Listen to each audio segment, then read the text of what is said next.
नमस्कार दोस्तों, मणिपुर में एक बार फिर से हिंसा की शुरुआत हो चुकी है। प्रदर्शनकारी पुलिस वालों को लगातार ये धमकी दे रहे हैं कि हम अब अपने सिर पर पेट्रोल डाल के खुद को आग लगा देंगे। आप सभी जानते हैं 2023 के अंदर मणिपुर में एक बहुत बड़ी हिंसा हुई थी, जिसके बाद पूरा देश मणिपुर की साइड देख रहा था और कुछ समय पहले मणिपुर में राष्ट्रपति शासन लागू कर दिया गया था। अभी तक ये लग रहा था कि मणिपुर में सब कुछ सही चल रहा है, पर आज के दिन ये हिंसा फिर से शुरू होती है, जिसके चलते बहुत ज्यादा यहाँ पे नुकसान हो चुका है। यहाँ पे एक व्यक्ति ने कहा है कि मैं खुद को पेट्रोल डालकर आग लगा दूंगा। यहाँ तक कि मणिपुर के अंदर आने वाले 10 दिनों के लिए इंटरनेट की सुविधाएं बंद कर दी गई है। मणिपुर के 5 जिलों के अंदर कर्फ्यू लगा दिया गया है, यानी कि वो पूरे के पूरे जिले जो हैं अब बंद हो चुके हैं। अब इसके रीजन हम जानते हैं कि इस बार फिर से मणिपुर के अंदर जो हिंसा हुई है, क्या एक बार फिर से कुकी, नागा, मैथई तीनों जनजाति आपस में लड़ा गई है या कुछ और बात है? इसको जानने से पहले आप जरा देखिए, मणिपुर में अभी तक जो हिंसा हुई है उसके चलते 260 से ज्यादा लोगों की मौत हो चुकी है। ये 2023 से लेकर आज दिन तक का आंकड़ा है। 1000 से ज्यादा लोग जो है यहाँ पे घायल हो चुके हैं। 60 से 70 हजार लोग बेघर हो चुके हैं। इनके घरों के अंदर आग लगा दी गई थी और 4786 घर जला दिए गए थे और 386 धार्मिक स्थलों के परखच्चे उड़ा दिए, यानी कि उन स्थलों को भी नुकसान पहुंचाया। अब हम आ जाते हैं हमारे मेन मुद्दे की तरफ कि आखिरकार ये हिंसा एक बार फिर से शुरू क्यों हुई। क्या इस बार फिर से कुकी, नागा, मैथई लड़ा रहे हैं? तो इस बार ऐसा नहीं है। इस बार केवल मैथई की वजह से ये हो रहा है, ना कि कुकी, नागा, मैथई की वजह से। क्यों शुरू हुआ क्या था? शनिवार को, यानी कि कल के दिन मैथई जो पूरा संगठन है उसका एक नेता है और उनका नाम है अरमबाई टेंगोल। इनको पुलिस वालों ने गिरफ्तार कर लिया और जैसे इनको गिरफ्तार किया गया, उसके बाद जो है प्रदर्शनकारियों ने सुरक्षा बलों के ऊपर ही हमला करना शुरू कर दिया और लगातार जो है प्रदर्शन करना शुरू कर दिया।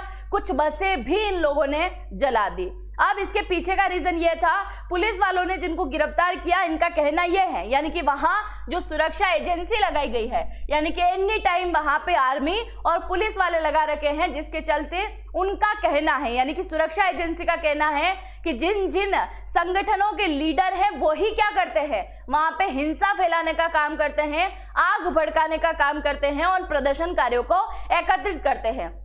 जब उन नेता को ही गिरफ्तार कर लिया जाएगा तो हो सकता है आने वाले टाइम में ऐसी कोई हिंसा दिखाई नहीं दे।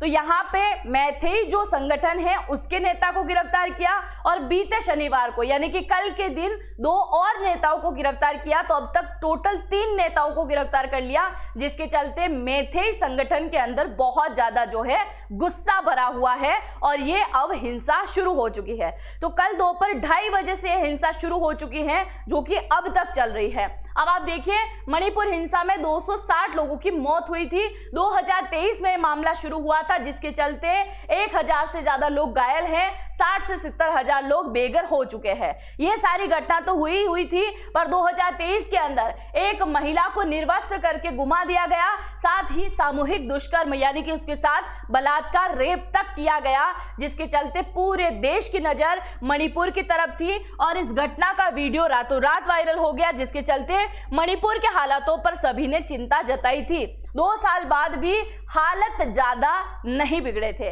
अभी तक ये लग रहा था कि भाई राष्ट्रपति शासन लग चुका है तो कहीं ना कहीं स्थिति में सुधार आया होगा, पर अभी तक किसी भी प्रकार की स्थिति में सुधार नहीं आया है। जबकि वहां पे सरकार किसकी है? भारतीय जनता पार्टी की, बीजेपी की सरकार है। केंद्र में भी बीजेपी सरकार है, तो कड़ी से कड़ी जुड़ के काम करती हैं, तो यहाँ पे भी शांति होनी चाहिए थी। अब आप देखिए जरा, वहां के मणिपुर के जो सीएम हैं बीरेन सिंह, इन्होंने 21 महीने बाद, यानी कि 2023 में ये जो है हिंसा शुरू हुई, अभी चल रहा है 2025 और फरवरी 2025 के अंदर इन्होंने इस्तीफा दिया। उसके बाद जो है राष्ट्रपति शासन यहाँ पे लग चुका था। यहाँ पे कई सारे सुरक्षा बलों की टीम जो है तैनात कर दी थी। उसके बाद थोड़ा बहुत मामला कंट्रोल हुआ ही था कि अब जो है अरमबाई टेंगोल, जो कि मैथई के संगठन के जो नेता हैं, उनकी गिरफ्तारी के बाद में समुदाय फिर से भड़क गया, जिसके चलते कई मौकों पर प्रदर्शनकारियों ने पुलिस हमला कर हथियारों को जब्त किया था और सुरक्षा कर्मी प्रदर्शनकारियों के बीच में शनिवार को ये झड़प भी हुई थी, मतलब ये आपस में लड़ा रहे हैं। अब आप सभी को मैं बता दूं 2023 में जो मामला शुरू हुआ था उसके पीछे का रीजन क्या है। हुआ क्या था, देखो मणिपुर के अंदर बेसिकली 3 जनजाति निवास करती हैं, कुकी, नागा और मैथई। मैथई जो है ऑलरेडी उनसे उच्च स्तर की है। उच्च स्तर की कैसे, उनको एसटी का आरक्षण दिया जा रहा था, यानी कि एसटी का दर्जा दिया जा रहा था। 29 अप्रैल 2023 को मणिपुर के उच्च न्यायालय के द्वारा ये घोषणा की गई कि मैथी समुदाय को भी एसटी के अंदर डाल दिया जाएगा, जिसमें ऑलरेडी कुकी और नागा थे। तो इसका विरोध कुकी और नागा करने लगे थे। उसके पीछे का रीजन था, उनका कहना है कि मैथी ऑलरेडी यहाँ के मणिपुर के ज्यादातर पहाड़ी इलाके को अपने कब्जे में रखती हैं और इसके अलावा ये हमसे ज्यादा ऑलरेडी सक्षम है, और अगर इनको यहाँ पे आरक्षण मिल जाता है, ये एसटी कैटेगरी में आ जाते हैं, तो इन फ्यूचर हमारे संसाधनों पे, रोजगार पे भी इनका ज्यादा हक हो जाएगा। कुल मिला के इनको सरकारी नौकरी में ज्यादा आरक्षण मिलेगा, जिसके चलते हम पहले से ही पीछे हैं, आने वाला टाइम में हम और भी ज्यादा पीछे हो जाएंगे। जिसके चलते 3 मई 2023 को, जैसे 29 अप्रैल को यह फैसला सुनाया, 3 मई 2023 को चूरा चांदपुर में एक आदिवासी एकजुटता मार्च निकाला गया। बस यहीं से मणिपुर हिंसा का पहला कदम या पहली नींव रख दी गई थी, इसकी शुरुआत कर दी गई थी, और आपस में कुकी, नागा, मैथई और अन्य समुदाय जो है लड़ने लगे। और उसके बाद आप जानते हो घटना क्या से क्या हो गई। अब आप देखिए, इनको जो गिरफ्तार किया गया था, मैथई संगठन के जो नेता हैं अरमबाई टेंगोल, इनको गिरफ्तार किया गया था और कुछ समय पहले ये मणिपुर के राज्यपाल से भी मिलके आए थे।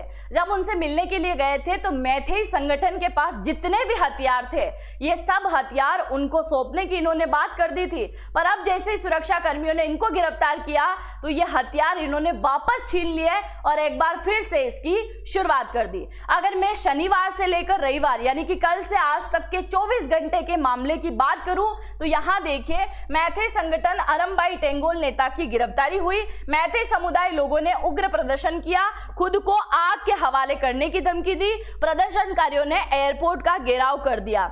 आप देखिए, इनको जैसे गिरफ्तार किया तो कई सारे लोगों ने बोला कि अगर इनको यहां से आप लेके गए तो हम हमारे सिर पे पेट्रोल डीजल डाल के खुद को आग लगा देंगे। यहां तक कि कई सारे लोगों ने सड़क को जाम कर दिया, सड़कों पे ही सो गए, रास्ता को उन्होंने बंद कर दिया ताकि उनके नेता की गिरफ्तारी करके उस शहर से बाहर यानी किसी एयरपोर्ट तक भी उन्हें नहीं ले जाया जा सके। जिसके चलते बहुत ज्यादा प्रदर्शनकारी इकट्ठे हुए और फिर पुलिस वालों ने यानी कि सुरक्षा बलों के द्वारा आंसू गैस के गोले यहाँ पे दाग दिए गए। साथ ही विष्णुपुर जिले के अंदर कर्फ्यू लगा दिया गया और घाटी के ऐसे 5 ऐसे जिले हैं जहां पूरी तरीके से इंटरनेट बंद कर दिया गया ताकि एक दूसरे के पास में खबर ना पहुंच पाए कि यहाँ पे एक बार फिर से प्रदर्शन करना है, यहाँ आप आ जाओ, इकट्ठे हो जाओ। इसके चलते लोगों ने क्या कर दिया, इसके चलते सरकार ने इंटरनेट की सुविधा तक बंद कर दी है ना। तो ये जो है बहुत ज्यादा मामला चल रहा है। इसके अलावा इम्फाल ईस्ट जिले में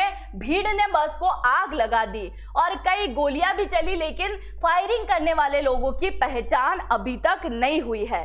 अरमबाई टेंगोल ने घाटी के जिलों में रविवार तक 10 दिन का पूर्ण जो है बंद यानी कि अवकाश की घोषणा तक इन लोगों ने कर दी है और खुद के ऊपर पेट्रोल डीजल डालने की बात भी कही है। इसके साथ ही भीड़ को तितर बितर करने के लिए लाठीचार्ज किया गया, आंसू गोले भी दागे गए, जिसके चलते कथित तौर पर विष्णुपुर के अंदर एक व्यक्ति की यहाँ पे मृत्यु हो गई है, जिसके चलते ये अभी तक आंदोलन लगातार चल रहा है। अब मैं आपसे जरा पूछना चाहूंगी, क्या यह मणिपुर में मैथई संगठन के द्वारा जो किया जा रहा है वो सही है? क्या कुकी, नागा, मैथई के द्वारा जो किया गया था वो सही है या सरकार के द्वारा जो किया जा रहा है वो सही है? आप मणिपुर की हिंसा के बारे में जो भी सोचते हैं जरूर से कमेंट सेक्शन में लिख के जाइएगा, क्योंकि ये मामला 2 साल बाद भी आज भी बिल्कुल ठंडा नहीं हुआ है। एक बार फिर से इस हिंसा ने उग्र रूप धारण करने की कोशिश कर ली है। आप जो भी सोचते हैं अपनी राय जरूर से कमेंट सेक्शन में लिख के जाइएगा, क्योंकि एक बार फिर से इमरजेंसी लगाने के बाद भी ऐसा मामला हो रहा है। तो आपकी क्या प्रतिक्रिया है जरूर लिखिएगा। मिलते हैं नेक्स्ट वीडियो में, तब तक के लिए जय हिंद, जय भारत।